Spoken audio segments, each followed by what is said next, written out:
ya albarkacin wannan garin namu na garko da tari yara masu basira wake-wake waɗanda suka hada waƙoƙin soyayya, gambara da sauransu. Yana da kyau idan mutum yana da wata talent ko wata baiwa ya sai da zai ya ci moriyarta. Haka ne ya sanya kamfaninmu mai suna mawakan musical studio suka fito da wani tsari wadda zai tarafi irin wa'innan matasa. Tsarin shine mu shirya wani beat wadda za mu ɗora shi a kan shafinmu mai suna donprice da ke kan audio mark.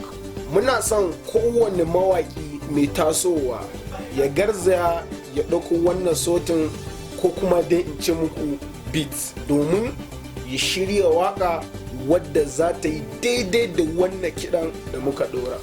Za mu fara shirya wannan waƙoƙin daga ranar 20 ga wannan watan da muke ciki, sannan kuma za a rufe ranar 7 ga watan Julai.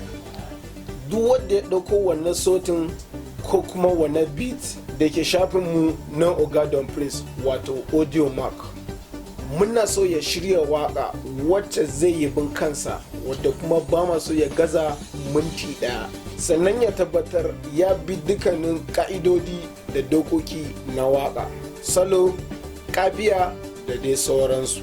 Za mu fitar da wadda ya nasara ranar 9 ga watan Julai, ma'ana ranar sallah, ranar idil babbar sallah. Daga zarar mutum ya gama voicing wato na wannan waka, muna so ya turo mana ta wannan lamba na WhatsApp da ke ƙasa. Idan mutum ya samu nasara, za mu sanar da shi ta wannan namba.